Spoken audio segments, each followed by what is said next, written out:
being an artist, I'm not really in it to make money. I mean, it's hard sometimes because rent here is really expensive. Even to get a studio space now is difficult. It's always trying to make, you know, the best out of what you have at the time and really kind of figure out ways to make it work for you. I feel like it's important to be aware of what you're getting back out of it, because if you do it and just for the joy of it, then that's fine. But I have a quota of what I have to produce every day. Some weeks I'll make it and some weeks I don't. Try to kind of do as much as you can with your time so that you do have creative time still, because it's definitely something that I've noticed, like you start off and you're thinking, oh, I'm going to make all this stuff, I'm going to do all of these things, but then a lot of the creativity gets lost in the fact that then, you know, you're manufacturing something. There's like, everybody has stuff that, especially when you're manufacturing, that you make that pays the rent, but you absolutely hate doing. Like everybody I know from craft fairs, they're always like, you know, I would love to discontinue this, but it's still selling and it pays my rent. And for me, like I would never want to make something overseas.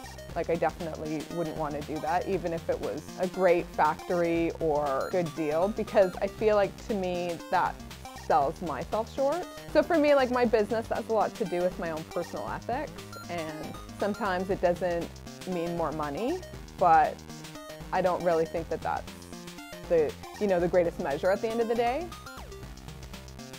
It is difficult for artists because we spend so much time creating work, and then someone can swoop in and take your idea and just run with it.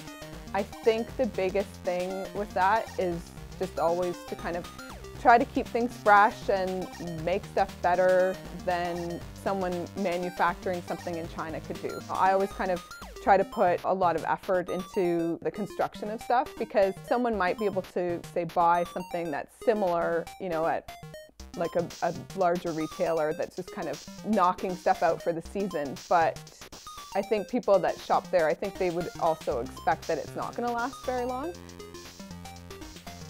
I do spend more time than probably anyone else I know at the thrift stores, because I'll go and I need to get the cashmere, so I'll go and I'll go through hundreds of sweaters and maybe get 3 or 4 things that I can use at that store, and then I'm on to like the next store. But while I'm in there, you know, you're exposed to so many different styles, and you can look at stuff and you're like, why would somebody make this? Like, why would anyone make this? But then some things, you'll see a detail on something from years past, and it can even be like a detailing on a shirt or something, and then that kind of just creates it's that seed for the idea that leads to something else. So I don't ever feel like that's time wasted. I feel like not only am I getting my fabrics, but I'm seeing things that then later, you know, will become something else. I feel like it's better to kind of blaze your own trail and do something that's authentic to you. And I mean, if people buy it, they buy it. If it's not received, hold on to it for a couple years, because it'll fall into fashion.